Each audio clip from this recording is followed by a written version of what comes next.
इस कार्यक्रम के पुण्यार्जक हैं विद्या अर्ह गुरु भक्त परिवार, मातेश्वरी श्रीमती ज्ञाबाई, पुत्र महेश गरिमा साहू, दामाद अनुज आरती, संदीप पूजा, पुनीत रौली एवं दीपमाला, समस्त साहू कृषि फार्म, कुरवाई, जिला विदिशा, मध्य प्रदेश।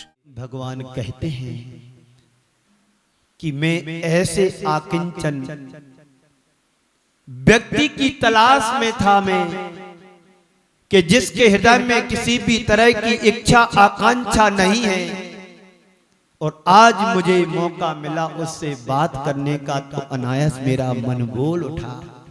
संसार के अधिकांश लोग इच्छाओं से भर कर के किसी न किसी कामना को लेकर के देवी देवताओं के चक्कर में लगे रहते हैं, अन्य धर्मावलंबियों के पास जाकर के अपनी मनोरथ पूरा करते हैं। पर संत कहते हैं यदि तुम्हारा पुण्य होगा तो तुम्हें कहीं जाने की जरूरत नहीं, अपने आप सब कुछ सहज हो सकता है।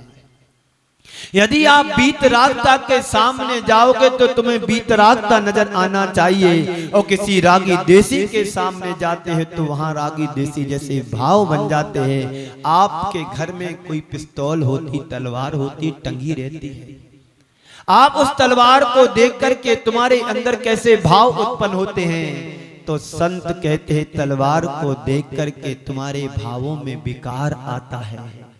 और वीतरागता की मुद्रा को साधु संतों को देख करके, साधवियों को देख करके, त्यागी वृत्ति को देख करके तुम्हारे अंदर भी त्याग के भाव आते हैं। ये सहज प्रक्रिया है।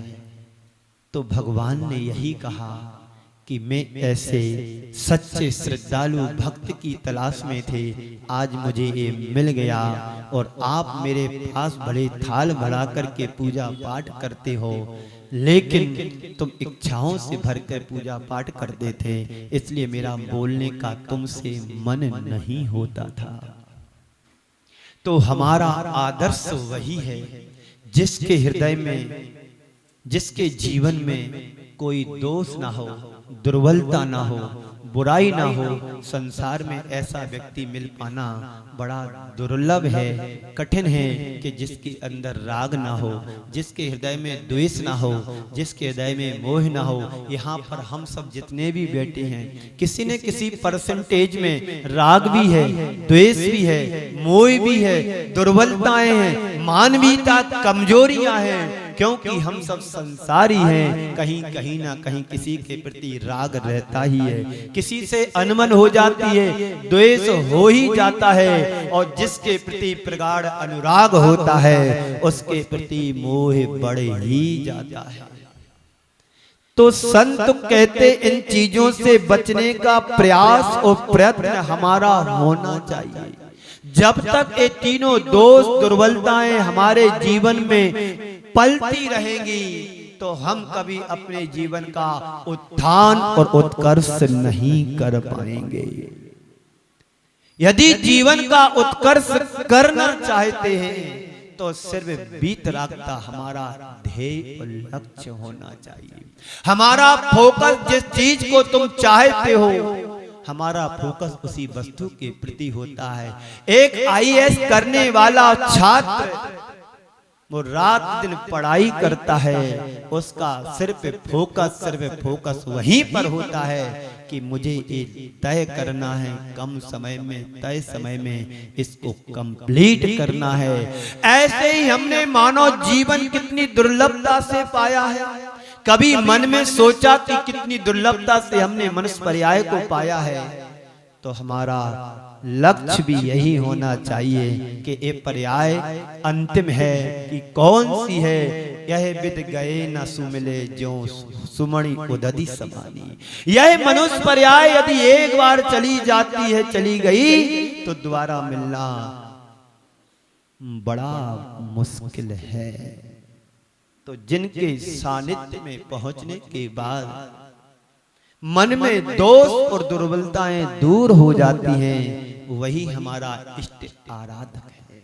वैसे हमारे अंदर प्रेरणा जगे, वैसे हमारे अंदर प्रेरणा जगे। हमारे पूज्य केवल वीतरागी हैं। अगर हम वीतराग की पूजा करेंगे तो हमारे अंदर वीतरागता का पोषण होना चाहिए। और रागी देसी की पूजा करेंगे तो सराग भावों का पोषण होगा। हम लोगों ने अतीत में रागी देसी की ही उपासना की होगी। आज वही संस्कार है कि वीतरागता को लोग छोड़ करके सरागी देवी देवताओं की ओर आकर्षित हो रहे हैं। ये पंचम काल का दोष है, ऐसा ही होगा। सच्चे देव शास्त्र गुरु के प्रति कम आकर्षण होगा, उसी का ही आकर्षण होगा जो पूर्व के संस्कार लेकर के आया होगा कि सच्चे देव यही हैं, सच्चे गुरु यही हैं, सच्चे शास्त्र यही हैं। वरना हमारे संस्कार कुसंस्कार हैं, जिन कारणों से हम संसार के सच्चे देव शास्त्र गुरु की उपेक्षा करके सरागी देवी देवताओं को मानने के लिए चले जा रहे हैं। इसमें किसी का अहित नहीं है, अपनी ही आत्मा का पतन होने वाला है और होगा ही होगा। आज वही संस्कार है। अगर हमें हमारे पूज पुण्य से वीतराग छवि के दर्शन हो रहे हैं तो इसमें हमारा अपना ही पुण्य समझना। हम उस जमाने को याद करें जब साधु संतों के दर्शन नहीं होते थे। पंडित लोग रो रो करके चले गए और उन्हें वीतरागता के दर्शन नहीं हुए, उनका सानिध्य नहीं मिला। आज हम सबका कितना पुण्य है, जगह जगह नगर नगर में सैकड़ों चातुर्मास होते हैं। जब चाहो तब दर्शन कर लो, जब चाहो उनके पास चले जाओ और जो चाहो उनसे आशीर्वाद ले लो। ये हमारा पुण्य है। तो पुण्य से अति वीतरागता के दर्शन, वीतरागता की छवि के दर्शन हो रहे हैं तो हमारा अपना पुण्य ही समझना चाहिए। लेकिन इस पुण्य को हम लेकर के आए थे, अब आगे जाने के लिए कुछ नाश्ता के लिए भी तो पुण्य चाहिए। और यदि उस पुण्य को हमने खपा दिया, खत्म कर दिया, आने वाले भवभावांतरों में मैं क्या करूंगा? कुछ नहीं करना, बस जैसे आए थे वैसे चले जाएंगे। क्या लाए थे? कुछ नहीं। क्या ले जाओगे? कुछ नहीं। कल जो मैंने कहानी सुनाई थी कि घोड़ा वाले की दशा क्या हुई थी, चोरी करके लाया और वैसे ही बेच दिया, ना कुछ कमाया, बस जो लाया था वो भी कमा दिया। कुछ पाकर खोना है, कुछ पाकर खोना है, कुछ खोकर पाना है। जीवन का मतलब तो आना और जाना है, जिंदगी और कुछ भी नहीं, तेरी मेरी कहानी है। क्या है जिंदगी? कुछ थोड़ा सा पुण्य से लेकर के आए थे वो हमने खो दिया। आपके पिताजी ने आपको थोड़ी सी पूंजी दी थी कि बेटा ये थोड़ी सी पूंजी है, इससे तू अपने जीवन का गुजर बसर करना। सच्चा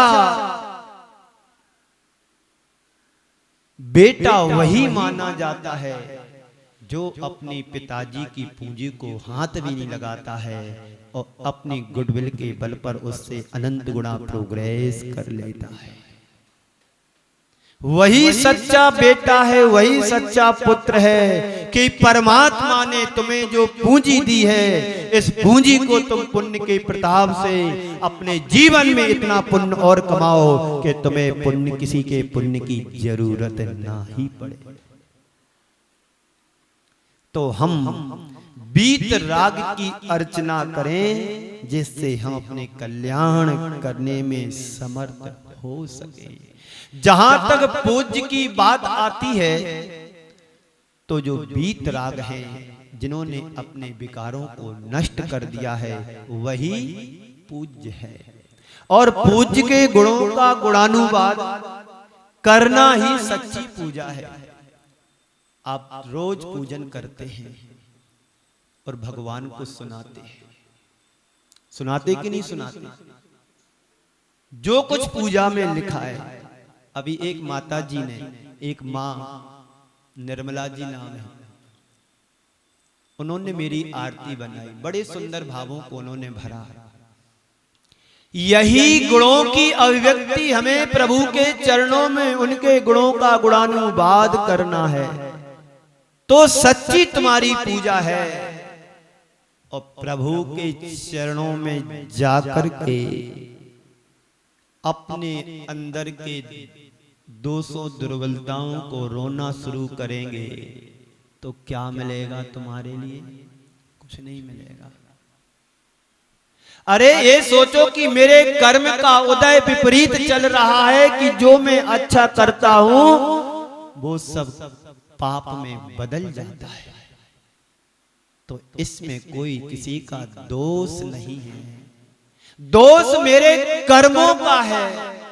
किसी भवांतर में मैंने ऐसा कर्म बांधा था, आज वह उदय में आया है। जहां भी हाथ डालता हूं, जो व्यापार करता हूं, सक्सेस नहीं होता है। एक बाबूजी मेरे पास आते हैं, महाराज श्री आशीर्वाद दो, मेरा बेटा कुछ अच्छा करने लगे। महाराज श्री आशीर्वाद दो, मेरा बेटा कुछ अच्छा करने लगे, उसका अच्छा नहीं चल रहा है। मैंने कहा उनसे, अच्छा क्या होता है? अच्छा क्या होता है? जिसका जैसा कर्म होगा वैसा उसका निमित्त बनेगा और वैसा उसकी अंदर की परिणति होगी। यदि आज हम यहां पर सुन रहे हैं तो तय मान करके चलना कि अभी हमारा पुण्य का तीव्र उदय चल रहा है, क्योंकि देव शास्त्र गुरु की सन्निधि पुण्यशाली जीव ही पा सकता है, पापी कभी समोसण में प्रवेश नहीं कर सकता है। कितना भी उसको प्रेरित को पुरुषार्थ किया जाए उसके साथ कि वो मंदिर आए, पूजा करे। मंदिर, मैंने एक दिन कहा था कि घर से जिस दिन मंदिर दूर लगे समझना नरक पास में है, और यदि घर से मंदिर पास लगे समझना स्वर्ग पास है। पास हो गए, बस बीत राग का छवि तुम्हारे आंखों में बसना चाहिए। ये भाव हमारे अंदर जागेगा तो पूजा तुम्हारी सार्थक मानी जाएगी। मात्र एक थाली से दूसरी थाली में द्रव्य चढ़ाना ही पूजा नहीं है। भावों की निर्मल सरिता में अब गाहन करने आया हूं। मेरा सारा दुख दर्द हरो हे भगवन, तेरे चरणों में आया हूं। ये भाव अंदर से जागना चाहिए। बीत रागता छवि के दर्शन करते करते आंखों से आंसू बहना चाहिए कि भगवान मैं कितना पापी हूं, दुरात्मा हूं, जड़ बुद्धि हूं। हे भगवान आपके चरणों में आया हूं, ये सारी परिणति शुभ में मेरी बदले। हृदय तुम्हारा भीग जाए कि मैं कितना पापी हूं, मेरी बुद्धि कैसी जड़ बुद्धि है। इस जड़ बुद्धि को सद्बुद्धि में बदलने के लिए बस एक ही और हॉस्पिटल है, वह है वीतराग जिनालय। बाहर की अस्पताल हॉस्पिटल में जाओगे, छेदन भेदन किया जाएगा, आईसीयू में भेजेंगे, यहाँ नली लगाएंगे, वहां नली लगाएंगे, ये करेंगे, वो करेंगे। पर प्रभु चरणों में नमोकार मंत्र जपते रहोगे तो बेड़ा पार हो जाएगा। देखो हम संसार में रहकर के संसार की नाव को चला रहे पर पहुंच कहीं नहीं पा रहे। 4 मित्र थे। कितने मित्र थे? 4 मित्र थे और चारों मित्रों ने खूब भांग खाई पी। भांग समझते? कहते हैं हवा जितनी तेज लगे भांग उतनी ज्यादा चढ़ती है। और शराब पीने वाला का, शराब पीने वाले के अंदर शराब चढ़ती है। तो 4 मित्रों ने अच्छी भांग को खाया पिया और कहते चलो नौका विहार करने के लिए चलते हैं समुद्र में। शाम का समय था, चारों मित्र नाव पर सवार हुए और चप्पू खे रहे हैं दोनों तरफ से। रात चांदनी रात थी, बड़ा आनंद आ रहा था। सुबह होते होते जब उनकी भांग का नशा दूर हुआ तो कहते देखो अपन कितना रात भर चले, किनारे पर आ गए, अब चलो उतरो। किनारे पर आ गए, चलो अपन उतरे, अपने जगह पर आ गए, बहुत दूर आ गए चल करके, क्योंकि रात भर चप्पू चलाते रहे। एक ने उतर करके देखा कि चलो लंगड़ बांधे, पर लंगड़ खुला ही नहीं था। लंगड़ खुला ही नहीं था, रात भर चप्पू चलाए पर जहां के तहां रहे। कहीं हम लोग उसी श्रेणी में तो नहीं है कि जिंदगी भर से भगवान की आराधना कर रहे हैं पर कुछ हाथ में नहीं लग रहा है। अपने अंदर के दोष दुर्बलताओं को दूर करो और सच्चे प्रभु से अपना नाता जोड़ लो तो जीवन का भला ही भला है। तो वही पूज्य है और पूज्य के गुणों का गुणानुवाद करना ही सच्ची पूजा है। अन्यथा हमारी क्रिया मात्र बनकर के रह जाएगी। इसलिए कहा है बंदे तद्गुण लब्धे। हे प्रभु, आपकी वंदना इसलिए करने आता हूं कि जो आपके अंदर है वही मेरे को प्राप्त हो। प्रभु के पास क्या है? ना सोना है, ना चांदी है, ना हीरा है, ना मोती है, कुछ भी नहीं है। हम फिर क्यों भगवान से मांगते हैं जिनके पास कुछ भी नहीं है? हम उनसे क्यों मांगते हैं? अरे मांगो उसी से जो दे दे खुशी से, और कहो उसी से जो कहे ना किसी से। क्यों जीतू भाई, क्या है तुम्हारा भाव? मांगो उसी से जो दे दे खुशी से। इस कार्यक्रम के पुण्यार्जक थे विद्या अरहक गुरु भक्त परिवार, मातेश्वरी श्रीमती ग्याबाई, पुत्र महेश, गरिमा साहू, दामाद अनुज आरती, संदीप पूजा, पुनीत रौली एवं दीपमाला। समस्त साहू कृषि फार्म, कुरवाई, जिला विदिशा, मध्य प्रदेश।